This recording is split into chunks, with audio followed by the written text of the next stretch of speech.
Good morning, friends. Today I will start the new chapter noun case. आज हम बात करेंगे नाउन केस पर। बिफोर डे जो हम लोगों ने आपस में जो चर्चा की थी, जो बातचीत हुई थी, वो हम लोगों की जो बातचीत हुई थी वो हुई थी जेंडर पे। जेंडर हम लोगों ने बताया था और जेंडर हम लोग जाने थे कि जेंडर हमारे there are the 4 types of the gender होते हैं। उनमें जो फर्स्ट होता है वो फेमिनिन जेंडर होता है, सेकंड हमारा मैस्कुलिन जेंडर होता है और थर्ड हमारा जो कॉमन जेंडर होता है और फोर्थ हमारा न्यूट्रल जेंडर होता है। तो उसके बारे में हम थोड़ी थोड़ी जानकारी ले लेंगे। जैसे मैस्कुलिन जेंडर का मतलब होता है पुरुष लिंग, फेमिनाइन जेंडर का मतलब होता है स्त्रीलिंग, न्यूट्रल जेंडर का मतलब होता है नपुंसक लिंग और इसके बाद में कॉमन जेंडर का मतलब होता है उभय लिंग। अगर जो हम उनमें अलग अलग फैक्टर्स को डिवाइडेशन करेंगे, अलग अलग जो वर्ड्स होते हैं उनके बारे में अगर जो हम जानेंगे तो शायद इसकी पूरी चर्चा कर चुके थे। जैसे बॉय रिप्रेजेंट करता है हमको मेल को, गर्ल्स रिप्रेजेंट करता है फीमेल को, हमारा पेन कॉपी बुक्स ये सारी जो हैं ये रिप्रेजेंट करती हैं न्यूट्रल जेंडर को। टीचर्स हो गया, डॉक्टर हो गया, ये हमारा रिप्रेजेंट करता है कॉमन जेंडर को। तो today I will start the new session और न्यू टॉपिक नाउन केस। देखिए केस का मतलब होता है कारक, ठीक है। केस का मतलब होता है कारक। अब कारक के बारे में हम समझ लेंगे। देखिए कोई भी सेंटेंस जो होता है, कोई भी जो वाक्य होता है, उस वाक्य में एक तो हमारा सब्जेक्ट होता है और दूसरा हमारा ऑब्जेक्ट होता है। बात करें मित्रों तो सब्जेक्ट का मतलब क्या होता है? एक्चुअल में सब्जेक्ट का मतलब होता है कर्ता, जिसको हम डूअर भी कहते हैं। सब्जेक्ट का मीनिंग होता है कर्ता। तो जैसे हम इसको थोड़ा समझ लें, कारक कितने प्रकार का होता है। देयर आर द, जैसे मान लीजिएगा 3 टाइप्स ऑफ द नाउन की हम केस की बात करते हैं। नाउन केस जो हमारा होता है, पहला हमारा कौन सा होता है? सब्जेक्टिव केस, जिसको हम दूसरी भाषा में यानी कि दूसरे रूप में नॉमिनेटिव केस से भी जानते हैं। सब्जेक्टिव का मतलब होता है कर्ता कारक। सब्जेक्ट के रूप में जो वर्ड्स दिए गए होते हैं उनको हम सब्जेक्टिव केस के रूप में हम जानते हैं। तो हमारा जो पहला जो प्रकार है, यानी कि पहला जो नाउन का केस है वो कौन सा हो जाएगा? सब्जेक्टिव, जिसको हम बोलते हैं नॉमिनेटिव केस। देन इसके बाद में जो दूसरा हमारा है वो हमारा होता है ऑब्जेक्टिव केस, जिसको इसको कर्म कारक बोलते हैं। और इसके बाद में जो थर्ड है उसको कहते हैं ओकेटिव केस, ठीक है ना। ओकेटिव का मतलब होता है ओकेट करना। ओकेट का मतलब होता है टू एड्रेस। टू एड्रेस का मतलब होता है संबोधन करना, किसी को संबोधित करते हुए जो वर्ड्स हमको लिखे जाते हैं। सब्जेक्ट जो हमारा होता है, जो कर्ता काम करता है, अगर जो संबोधित करते हुए कोई कार्य कर रहा है, संबोधन के रूप में अगर जो कार्य कर रहा है, we can say that is a vocative case. आइए हम एग्जाम्पल के तौर पे जानते हैं, एग्जाम्पल के तौर पे समझेंगे। जैसे फर्स्ट एग्जाम्पल हमारा दिया गया है, नैना लव्स आइसक्रीम, या हम कहते हैं नैना लाइक्स आइसक्रीम। तो यहाँ पर जो नैना है, ये जो वर्ड्स हमारा दिया गया है, ये हमारा सब्जेक्टिव केस है। ये कौन सा है? सब्जेक्टिव केस है। और ये आइसक्रीम कौन सा है? नैना क्या पसंद करती है? आइसक्रीम पसंद करती है। तो आइसक्रीम हमारा यहाँ पर ऑब्जेक्टिव केस है, ओसी, ठीक है ना। ये हमारा सब्जेक्टिव है और ये हमारा ऑब्जेक्टिव है। हमें लग रहा है किसी को कोई दिक्कत नहीं हुई, समझ में आ गया होगा। दूसरा, जैसे लिखा है Rahul played a match. Rahul क्या खेलता है? Rahul played a match. Rahul cricket मानी कि मैच खेलता है। तो राहुल हमारा क्या हो जाएगा? सब्जेक्टिव केस हो जाएगा और मैच हमारा क्या हो जाएगा? ऑब्जेक्टिव केस हो जाएगा। तो there are the 2 types of the case in this sentence. यहाँ पर 2 केस हमारे दिए गए हैं। फर्स्ट हमारा राहुल है एंड सेकंड हमारा अ मैच है। राहुल क्या हो गया? सब्जेक्टिव केस हो गया और अ मैच क्या हो गया? ऑब्जेक्टिव केस हो गया। तो मित्रों हम जानते हैं कि यानी कि सब्जेक्टिव का मतलब होता है जिसमें सब्जेक्ट कारक, यानी कि जिसमें प्रेशर सब्जेक्ट, जैसे देखिए लिखा है नैना लव्स आइसक्रीम। नैना यहाँ पर सब्जेक्टिव केस है, सब्जेक्ट के रूप में है। आइसक्रीम ऑब्जेक्टिव के रूप में है, ऑब्जेक्टिव केस है। इसके बाद में हम हमारा जो सबसे इंपॉर्टेंट है, जो थर्ड नंबर पे है, उसका नाम है ओकेटिव केस, जिसको हम कहते हैं ओकेट करना, टू एड्रेस करना। एड्रेस माने होता है कि संबोधन करना, यानी कि इसमें जो सब्जेक्ट है, जैसे यहाँ पर लिखा है Rahul, comma you must listen to the teacher. आपको इस टीचर को अवश्य सुनना चाहिए। यहां पर सब्जेक्ट के ऊपर जोर देकर के जब कोई बात कही जाती है, यानी कि राहुल को यहां पर एड्रेस किया जा रहा है, राहुल को एड्रेस करते हुए, राहुल यानी कि जैसे मान लीजिए क्लास में कोई डिस्टर्ब कर रहा है, मान लीजिएगा कि वो व्यक्ति कौन है, राहुल है, उसको एड्रेस करते हुए बताया गया है कि you must listen to the teacher, आपको इस टीचर को अवश्य रूप से सुनना है। और किसको सुनना है? राहुल को सुनना है। किसको सुनना है? राहुल को सुनना। तो अर्थात यहाँ पर कहने का मतलब क्या हो गया? राहुल को एड्रेस करते हुए बताया गया है, राहुल को प्रेशर से मतलब उसको फोर्स करके बताया गया, उसको एक एड्रेस करा गया है कि राहुल यहाँ पर you must listen to the teacher. तो there are 3 types of the case. हमारा फर्स्ट केस होता है सब्जेक्टिव केस, इसको नॉमिनेटिव केस के रूप में जानते हैं। देन इसके बाद में ऑब्जेक्टिव केस के रूप में जानते हैं, इसके बाद में ओकेटिव केस के रूप में, ओकेट टू एड्रेस संबोधन करना, इसके रूप में जानते हैं। ओके, साधारण सी बात है। इसमें सब्जेक्ट के रूप में नैना है तो सब्जेक्टिव केस, इसमें ऑब्जेक्ट के रूप में आइसक्रीम है तो ऑब्जेक्टिव केस। ओके साथियों, अब जो 4th नंबर का हमारा जो केस है, हमने बताया था देयर आर द 3 टाइप्स, तो 3 टाइप्स बोर्ड पे लिखे थे इसलिए लिखा गया था देयर आर द 3 टाइप्स। आगे जो 4th नंबर पे जो केस है उसके बारे में बात करेंगे और इससे क्वेश्चन भी हमारा पुटअप किया जाता है एग्जाम में, चाहे वनडे एग्जाम हो चाहे कोई भी इस टाइप के जो एग्जाम्स होते हैं तो उसमें इसमें से क्वेश्चन भी पुटअप किया जाता है। तो सबसे पहला जो क्वेश्चन की हम बात करें तो सबसे फर्स्ट नंबर पे हमारा है पॉजिटिव केस। पॉजिटिव केस का मतलब होता है, पॉजिटिव केस को हम जेनेटिव केस भी कहते हैं। Generative case and positive case. Positive का मतलब होता है रिलेशन यानी कि पोजीशन, रिलेशन भी करना, रिलेशन माने संबंध बताना और ऑनरशिप दिखाना। ऑनरशिप का मतलब होता है कि अपना अधिकार दिखाना, पोजीशन का मतलब होता है अपना अधिकार दिखाना।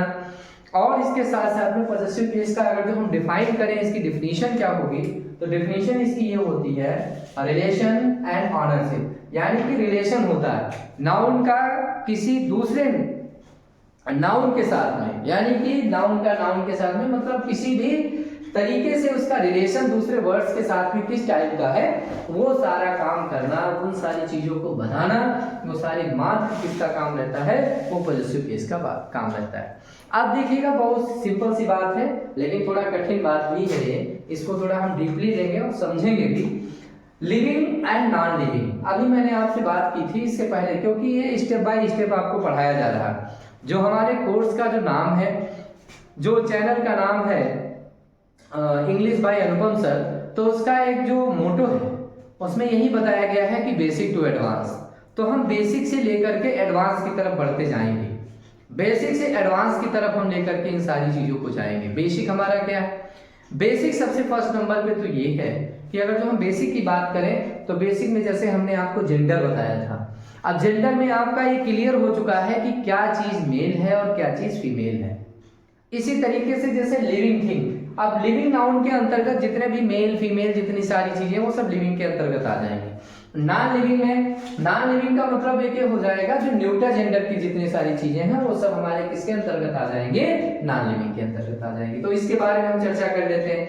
लिविंग थिंग जितनी भी है यानी कि लिविंग नाउन जितने भी हैं उनके ऊपर अगर जो वो अपना पोजीशन दिखाते हैं, मतलब समझिएगा भैया मित्रों, अगर जो उनको पोजीशन दिखाना है, पोजीशन माने होता है अधिकार, यदि उनको अधिकार दिखाना है, ठीक है ना, उनको अगर जो अधिकार दिखाना है तो उनको एपॉस्ट्रोफी एस का प्रयोग करना होगा। किसका प्रयोग करना होगा? एपॉस्ट्रोफी एस का प्रयोग करना होगा। एक चीज और समझ लीजिएगा, इसका जो अधिकार का जो मतलब अधिकार का जो हम सेंस निकालते हैं वो किस में निकालते हैं? का, की। जैसे हमने कहा राम का भाई, मोहन के भाई, राहुल का खेत। इस तरीके से जब पोजीशन हमको दिखाना होता है तो एपॉस्ट्रोफी एस का प्रयोग करते हैं। उसमें एपॉस्ट्रोफी एस का प्रयोग हम किसके साथ में करते हैं? लिविंग नाउन के साथ में करते हैं। यानी कि जितने भी हमारे लिविंग थिंग्स हैं उनके अंतर्गत अगर जो हमको पोजीशन दिखाना है, अधिकार दिखाना है, तो उसमें एपॉस्ट्रोफी एस का प्रयोग हम करेंगे। जैसे फर्स्ट नंबर पे नेहाज रूम, किसका रूम? नेहा का रूम। अब नेहा का रूम है तो नेहा न्यूट्रल जेंडर थोड़ी ना, नेहा नॉन लिविंग थोड़ी ना है, नेहा का रूम, जैसे हम लोगों में कहते हैं ना, वो अभय का रूम है, वो आलोक का रूम है, वो विमल का रूम है, वो सत्यम का रूम है। तो जैसे वो सत्यम का रूम है, वो राहुल का रूम है, वो विवेक का रूम है। तो इस तरीके से जो राहुल है, सत्यम है, आलोक है, विमल है, शुभ है, ये सब लिविंग थिंग्स हैं। और लिविंग थिंग्स के साथ में अगर जो हम उसका कोरिलेशन बताते हैं, उनके साथ में हम अगर जो उसके साथ में रिलेशन बताने का काम करते हैं, अथवा पोजीशन बताने का काम करते हैं, अथवा ऑनरशिप की बात करते हैं, तो उसमें एपॉस्ट्रोफी एस का प्रयोग करेंगे। और एपॉस्ट्रोफी एस प्रयोग किस में करेंगे? हम लिविंग थिंग में ही एपॉस्ट्रोफी एस का प्रयोग करेंगे। जैसे नेहाज रूम, तो यहाँ पर क्या हो जाएगा? नेहा का कमरा, नेहा का रूम। इसके बाद में रामास फादर, रामास फादर का मतलब होता है राम के पिता। ओके, देन इसके बाद में हम अगर जो नॉन लिविंग की बात करते हैं, तो नॉन लिविंग में जब पोजीशन दिखाना होता है, जितनी भी बेजान वस्तुएं होती हैं, उसमें अगर जो पोजीशन दिखाना होता है, तो उसमें पोजीशन दिखाने के लिए हमको ऑफ लगाना होता है। किसका प्रयोग करेंगे हम भैया? ऑफ का प्रयोग करेंगे। जैसे एग्जाम्पल के तौर पे आपके बोर्ड में लिखे हैं एग्जाम्पल, जैसे फर्स्ट नंबर पे हमने लिखा डिजाइन ऑफ टेबल। किसकी आकृति? डिजाइन किसकी? टेबल की। तो टेबल की आकृति, यहां पर ये नहीं लिख देंगे राम मतलब फादर ऑफ राम, ये गलत हो जाएगा, क्योंकि यहाँ पर हम लिविंग थिंग का रिलेशन हम बता रहे हैं। यहाँ पर जैसे नेहाज रूम, रूम का रिलेशन हम नेहा से बता रहे हैं। यहाँ पर क्या हो जाएगा? डिजाइन ऑफ टेबल, यानी कि दोनों नॉन लिविंग के सेंस में अगर जो हमको पोजीशन दिखाना है, तो इसमें हम क्या लगाएंगे? ऑफ का प्रयोग करेंगे। जैसे दूसरा व्हील ऑफ कार, कार का पहिया। अब का की के संदर्भ में हम का के लिए क्या लगाएंगे? ऑफ का प्रयोग जहां पर हमको करना है। ऑफ का प्रयोग हमको कहां पर करना होता है? जितनी भी नॉन लिविंग के संदर्भ में होती है, नॉन लिविंग के संदर्भ में हम का की के लिए क्या लगाते हैं? ऑफ का प्रयोग करते हैं। और लिविंग थिंग के लिए मतलब जितनी भी हमारी लिविंग थिंग होती है, मतलब जितनी भी जानदार वस्तुएं होती हैं, उनके लिए अगर जो ऑनरशिप की बात करते हैं, तो एपॉस्ट्रोफी एस का प्रयोग करते हैं। तो साथियों, हमको लग रहा है आप ये सब चीज समझ गए होंगे। पॉजिटिव का मतलब होता है, पॉजिटिव का मतलब होता है जेनेटिव केस, और जेनेटिव केस का मतलब होता है रिलेशन, जेनेटिव केस का मतलब होता है ऑनरशिप, और जेनेटिव केस का मतलब होता है पोजीशन। अर्थात जब हमको पोजीशन दिखाना होगा, चाहे अगर जो लिविंग थिंग पे दिखाना होगा, तो उसमें हम लिविंग थिंग के साथ में एपॉस्ट्रोफी एस का प्रयोग करेंगे, और अगर जो नॉन लिविंग थिंग के साथ में अगर जो हमको दिखाना होगा, तो उसमें हम किसका प्रयोग करेंगे? ऑफ का प्रयोग करेंगे। शायद आप समझ गए होंगे, लिविंग थिंग के साथ में एपॉस्ट्रोफी एस का प्रयोग और नॉन लिविंग के साथ में ऑफ का प्रयोग। ओके साथियों, अभी हम बात कर रहे थे पॉजिटिव केस की, जिसको हमारा जो उसका सिनोनिम के रूप में है, उसका नाम है जेनेटिव केस। जेनेटिव केस का मतलब हमने बताया था पोजीशन दिखाना, उसके ऊपर अधिकार दिखाना, रिलेशन बताना, ये पॉजिटिव केस की बात होती है। लेकिन इसमें कुछ एक्सेप्शन है, कुछ हमारे अपवाद हैं। उन अपवादों से हमारे क्वेश्चंस बहुत ज्यादा बनते हैं। जैसे हमने अभी आपको ये चीज बताई, जैसे ग्रामर जो है, ग्रामर का प्रत्येक एक नियम जो है, उसके पीछे कोई ना कोई दूसरा अपवाद होता है। उनको हमको ध्यान में रख करके आगे अपनी बातों को, आगे हम अपनी पढ़ाई को जारी रखेंगे। तो सबसे पहली जो चीज हमारी है, जो सबसे पहली और सबसे जानदार जो चीज है, वो ये है कि हमने आपसे ये बताया था कि जितनी भी लिविंग थिंग है, उनके साथ में एपॉस्ट्रोफी इसका प्रयोग होगा। लेकिन ऐसा नहीं है, कुछ ऐसी नॉन लिविंग भी थिंग्स हैं। जैसे हमने यहाँ पर कुछ एक्सेप्शन के रूप में हमने कुछ लिख रखे हैं। जैसे प्लेस, प्लेस के साथ में एपॉस्ट्रोफी एस का प्रयोग होगा। जैसे हमारा टाइम, टाइम के साथ में हमारा एपॉस्ट्रोफी एस का प्रयोग होगा। वेरी वेरी मोस्ट इंपॉर्टेंट, ये जो यहाँ से हमारे 3 number and 4 number, 5th number and 6th number जो लिखे हैं, आप सभी लोग इसको नोट डाउन कर लीजिएगा। जैसे लिखा है सेलेस्टियल जो बॉडी होती है, सेलेस्टियल बॉडी का मतलब होता है आकाशीय पिंड। आकाशीय पिंड जितने भी होते हैं, उन सभी के साथ में एपॉस्ट्रोफी एस का प्रयोग होता है। हेवनली बॉडी जितनी भी होती हैं, उनके साथ में किसका प्रयोग होता है? एपॉस्ट्रोफी एस का प्रयोग होता है। देन इसके बाद में आइडियमेटिक एक्सप्रेशन जो हमारे होते हैं, इनको हम बोलते हैं मुहावरे। क्या होते हैं? आइडियल्स एंड फ्रेजेस आपने पढ़ा होगा, वो होते हैं। जैसे मुहावरे एवं लोकोक्ति, लोकोक्ति, ठीक है ना? जो हमारे मुहावरे और लोकोक्ति होती हैं, इनके बारे में अगर जो हम बात करते हैं, तो मुहावरे और लोकोक्ति जो होती हैं, अगर जो हम इनकी बात करें, तो हमारा जो इसमें भी एपॉस्ट्रोफी एस का प्रयोग होता है। देन इसके बाद में पर्सनिफिकेशन की बात करें, पर्सनिफिकेशन का मतलब होता है मानवीकरण। ये हमारे फिगर ऑफ स्पीच के अंतर्गत आते हैं। फिगर ऑफ स्पीच का मतलब होता है अलंकार। आपने देखा होगा कि पर्सनिफिकेशन का मतलब होता है मानवीकरण, सजीवता को, यानी कि कोई भी निर्जीव वस्तु है उसको सजीवता प्रदान की जाती है, अर्थात उसमें कहीं ना कहीं से, जैसे लिखा होता है कोई भी ऐसी चीज है, जैसे लिखा है लव इज ब्लाइंड। अब लव इज ब्लाइंड यहाँ पर पर्सनिफिकेशन अलंकार है, मतलब हमारा जो फिगर ऑफ स्पीच है इसमें पर्सनिफिकेशन, लव इज ब्लाइंड मतलब प्यार अंधा, तो प्यार अंधा नहीं है, अर्थात उसको पर्सनिफिकेशन का मतलब मानवीकरण, उसको मानवीकरण अलंकार के रूप में रखा गया है। पर्सनिफिकेशन अर्थात कहने का मतलब एक है, अगर जो प्लेस दिया गया है उसके साथ में भी एपॉस्ट्रोफी एस लग जाएगा, टाइम के साथ में एपॉस्ट्रोफी एस लग जाएगा, सेलेस्टियल बॉडी के साथ में एपॉस्ट्रोफी एस लगेगा, हेवनली बॉडी के साथ में एपॉस्ट्रोफी लगेगा। हमारा आइडमिक एंड एक्सप्रेशन, जैसे आइडम्स एंड फ्रेजेस आप लोग पढ़ते हैं, मुहावरे जो लोकोक्ति होती है उसमें भी एपॉस्ट्रोफी एस का प्रयोग लग सकता है, और इसके बाद में पर्सनिफिकेशन उसमें भी एपॉस्ट्रोफी एस का प्रयोग होगा। ओके, उसमें भी एपॉस्ट्रोफी एस का प्रयोग होगा। तो हमारा पॉजेसिव केस जो होता है वो अधिकार दिखाता है, इसमें place, time, celestial, heavenly, एडमिक and इसके बाद में पर्सनिफिकेशन हमारा होता है।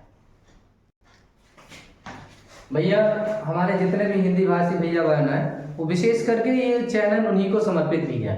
आप ये मान के चलिएगा कि हमारे इंग्लिश भाषी जो भैया बहन है वो तो खैर समझ ही जाते हैं, लेकिन हिंदी भाषी जो भैया बहन है उनको समझने में थोड़ा दिक्कत लगती है। ये पूरा बाइलिंगुअल है, इंग्लिश में भी है और हिंदी में भी है, तो आपको किसी भी प्रकार की कोई कठिनता ना हो, सहजता बनी रहे, इसलिए सारे दोनों लैंग्वेज में, इंग्लिश को इंग्लिश में भी समझा रहे हैं और इंग्लिश को हिंदी में कन्वर्ट करके भी समझा रहे हैं, बहुत ही सहजता के साथ में। बस आपकी कंटिन्यूटी हमें चाहिए और आप कंटिन्यू इस चैनल के साथ में जुड़े रहें, यही हमारी अपेक्षाएं हैं, क्योंकि जब आप इसके साथ में जुड़े रहेंगे तो 100% आपको समझ में आएगा, इसमें तो कोई दो राय नहीं। देखिए ये इंपॉर्टेंट फार्मूला है, यदि एस इंडिंग वाले इंडिंग प्लूरल नाउन्स के साथ में एस का नहीं बल्कि उसके स्थान पर एपॉस्ट्रोफी का प्रयोग होता है। कहने का मतलब ये है कि यदि कोई प्लूरल वर्ड दिया गया है, हमने आपको नंबर पढ़ाए थे, नंबर में अगर जो हम आपसे बात करें तो नंबर हमारे कितने होते हैं, सिंगुलर और प्लूरल। हमने कहा था कि हमारा जो मोटो है, हमारा जो हमने अपना जो श्रेणियों एक तरीके से तैयार करके रखा, हमने कहा है बेसिक से एडवांस तक हम चलेंगे। हमने आपको नंबर पढ़ा दिया, कौन सी चीज हमको पहले पढ़ानी थी, हमने नंबर पढ़ा दिया। देखिए नंबर का यूज आ गया यहाँ पर। अब यहाँ पर नंबर का यूज कैसे आया है साथियों, देखिएगा यहाँ पर लिखा है कि एस से इंडिंग प्लूरल नाउन्स, जब उसका एस से इंडिंग होगा तो होगा कौन सा नाउन, प्लूरल होगा ही, जाहिर सी बात है। अब यहाँ पर जैसे मान लीजिएगा हमने ये सेंटेंस लिखा, चलिए इसको हम फिर से लिखते हैं। जैसे हमने लिखा GIRLS, गर्ल्स लिखा, ये नाउन कौन सा है, कॉमन नाउन है, और ये से इंडिंग है, अर्थात ये हमारा प्लूरल है, ये प्लूरल है। लेकिन अगर जो हम इसमें काकी के संदर्भ में एपॉस्ट्रोफी का प्रयोग हम अगर जो करेंगे तो इसमें हमको एपॉस्ट्रोफी एस ऐसे नहीं लगाना है। जैसे मान लीजिएगा एपॉस्ट्रोफी गर्ल्स, फिर एपॉस्ट्रोफी हमने लिखा एस और इसके बाद में हम लिखते हैं हॉस्टल, या हमने लिखा स्कूल, ठीक है ना, गर्ल्स स्कूल लिखा। अब आप एक देखिएगा सेंटेंस है हमारा गलत है, क्यों, क्योंकि ये सेंटेंस इसमें जो हमारा एस है, जो इसका साउंड आ रहा है वो एडवांस से आ रहा है, इसमें हमको क्या लगाना है, GIRLS, एपॉस्ट्रोफी लगा देंगे और SCH डबल ओ। तो एक हमारा नियम में क्लियर हो जाता है कि यदि कोई भी प्लूरल बहुवचन, जो बहुवचन का हमारा प्लूरल मतलब बहुवचन अगर जो नाउन दिया गया है, लेकिन उसका जो प्लूरल बना है साथियों का हिस्सा बना है, उसमें प्लूरल जो बना है उसका जो लास्ट का लेटर है वो यस है, यदि उसका लास्ट का लेटर यस है तो उसमें हमें खाली मात्र एपॉस्ट्रोफी सिंबल मतलब उसमें खाली कामा लगाना है और हमें उसमें कुछ भी नहीं लगाना है, उसमें एपॉस्ट्रोफी यस का प्रयोग नहीं करना है, मात्र कामा लगा करके वो हमारा पोजीशन दिखाएगा कि ये गर्ल्स का स्कूल है। ओके, ये क्लियर हो गया साथियों। अभी हम बात कर रहे थे नाउन की, जब नाउन की बात किए थे तो कंपाउंड नाउन की भी बात की थी। कंपाउंड नाउन में मैंने बताया था कि जो दो वर्ड्स होते हैं, दोनों वर्ड्स में जो दो वर्ड्स हमारे होते हैं, या अगर जो वो हमारे जो दो वर्ड से बना हुआ जो नाउन होता है उसे कंपाउंड नाउन कहते हैं। जैसे हमारा कंपाउंड नाउन का एक फार्मूला है, कंपाउंड नाउन के साथ के लास्ट टर्म, जो लास्ट टर्म हमारा है उसमें, उसके साथ में एपॉस्ट्रोफी एस का प्रयोग होता है। कंपाउंड नाउन के लास्ट टर्म के साथ में एपॉस्ट्रोफी एस का प्रयोग होता है। बिल्कुल आप लोग इसको अपने जहन में बैठा लीजिएगा मित्रों। जैसे लिखा है फादर्स इन लॉ हाउस, ये फादर्स इन लॉ मतलब जो है फादर्स इन लॉ का घर है, तो इसमें काकी के संदर्भ में यदि हमारा कोई भी देखिए फादर इन लॉ, ये हमारा क्या है भैया, ये हमारा है कंपाउंड नाउन। और जब ये कंपाउंड नाउन है तो ये लास्ट वाले लेटर में हमको लगाना होगा एपॉस्ट्रोफी, जबकि ये गलत है और सही क्या है, फादर्स इन लॉज है। तो यहाँ पर जो हमारा लास्ट का लेटर है, हमारा जो लास्ट में होगा यहाँ पर एपॉस्ट्रोफी इसमें ना लग करके किसमें लगेगा, लाज में लगेगा। तो अर्थात फादर इन लाज हाउस, ये क्लियर चीज है, जबकि ये गलत चीज है। अर्थात कहने का मतलब जब दो मतलब कंपाउंड नाउन की बात करेंगे, जो कंपाउंड नाउन हमारे होंगे, तो उसका जो लास्ट का टर्म है, उस लास्ट के टर्म में एपॉस्ट्रोफी एस का प्रयोग होगा, उसका काकी के संदर्भ में, दूसरे घर के साथ में काकी के संदर्भ में बताया जाएगा। ओके साथियों, जो स्क्रीन पे आप एक सेंटेंस देख रहे हैं, इस सेंटेंस से क्वेश्चन कभी कभी आ जाते हैं।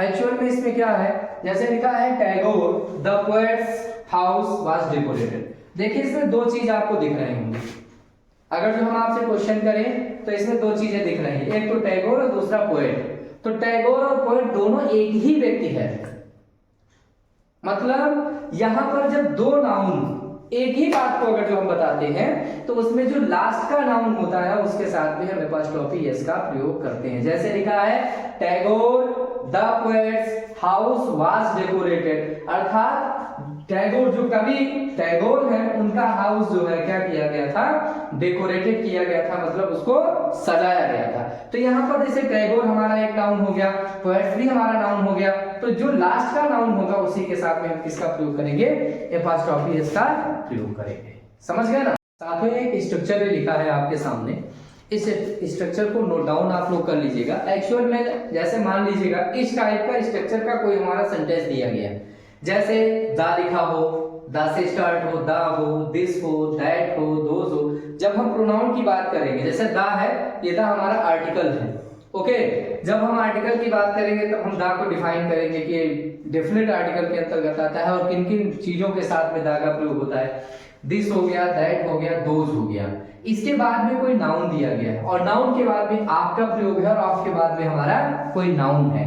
यदि इस टाइप का, इस स्ट्रक्चर का कोई भी हमारा सेंटेंस दिया गया है तो लास्ट नाउन के साथ में एपॉस्ट्रोफी एस का प्रयोग नहीं होता है।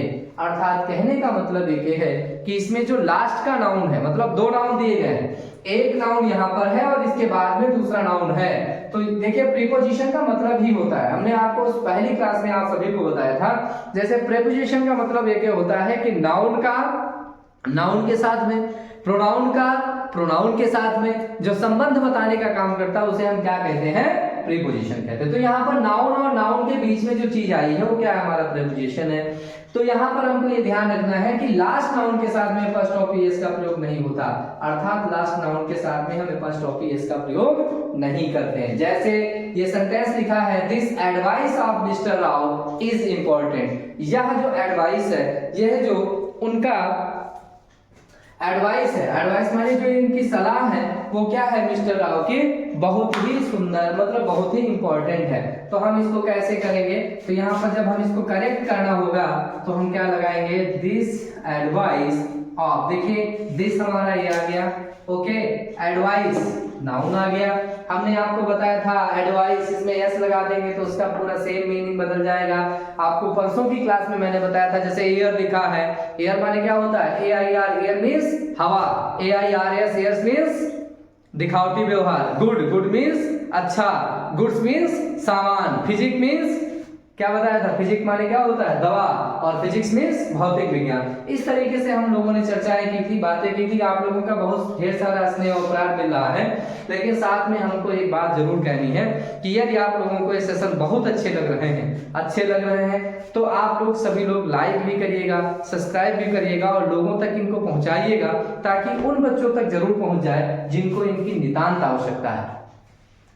वाकई हम आप सभी के माध्यम से हम सभी लोग इसके बारे में बहुत अच्छी तरीके से जानेंगे, समझेंगे भी। तो यहाँ पर क्या हो जाएगा, दिस एडवाइस ऑफ हो जाएगा और इसके बाद में हम क्या लिखेंगे, मिस्टर राव, और इस एपॉस्ट्रोफी को हम यहाँ से हटा देंगे, रिमूव कर देंगे और इज इम्पोर्टेंट। अर्थात कहने का मतलब ये है, जो हमारा सेंटेंस था, क्या इसका स्ट्रक्चर था, the, this, that, those plus noun of noun, इनके साथ में एपॉस्ट्रोफी लास्ट के नाउन के मतलब लास्ट नाउन के साथ में एपॉस्ट्रोफी एस का प्रयोग नहीं होता है। ओके, लास्ट नाउन के साथ में एपॉस्ट्रोफी एस का प्रयोग नहीं होता है।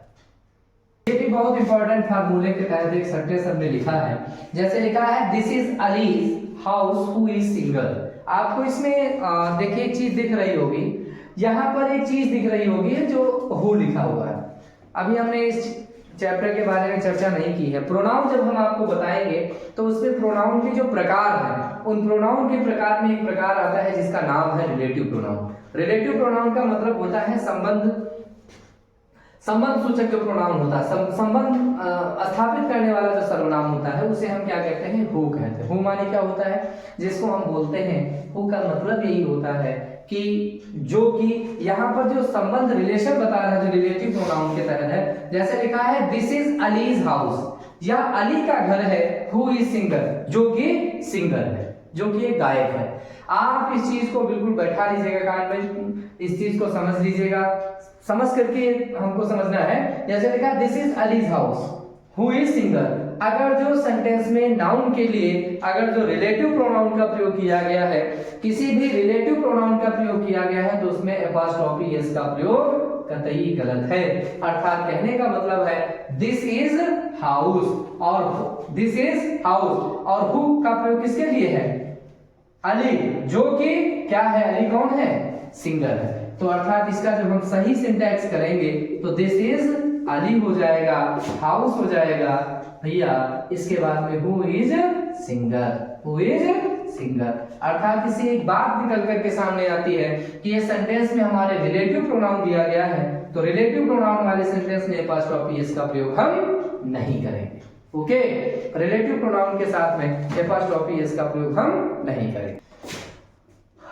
साथ में कुछ वर्ड्स हमारे भैया बहन लिखे हुए हैं, देखिए everything, anything, nothing, all, money, many, both, each, इधर, नाइदर, इन वर्ड्स के साथ में देखिए एवरीथिंग लिखा है, एनीथिंग लिखा है, नथिंग लिखा है, ऑल लिखा है, मैनी लिखा है, बोथ लिखा है, ईच लिखा है, आइदर लिखा है और नाइदर लिखा है। इन वर्ड्स के साथ में ध्यान से सुनिएगा, इन वर्ड्स के साथ में हमको एपॉस्ट्रोफी एस का प्रयोग नहीं करना है। इनके साथ में हमको एपॉस्ट्रोफी एस का प्रयोग नहीं करना है। कैसे नहीं करना है, जैसे सेंटेंस लिखा है नथिंग्स, नथिंग के बाद में एपॉस्ट्रोफी लगा हुआ है, nothings colours is blue, nothing colours is blue, मतलब कोई भी कलर ब्लू नहीं। तो यहाँ पर क्या हो जाएगा, मतलब इसको किस तरीके से हम लिखेंगे, the colour of nothing is blue, यानी कि इसमें नथिंग में हमको एपॉस्ट्रोफी एस का प्रयोग नहीं करना। आप सीधी सी बात समझ लीजिएगा, एवरीथिंग होगा, एनीथिंग होगा, नथिंग होगा, ऑल होगा, मैनी होगा, बोथ होगा, ईच होगा, इधर होगा, नाइदर होगा, इन सारे वर्ड्स के साथ में एपॉस्ट्रोफी एस का प्रयोग हम नहीं करेंगे। साथियों, अब कुछ इसमें से थोड़ा हम ओरल आपके बारे में, इस केस के बारे में थोड़ा ओरल आपसे डिस्कस करेंगे।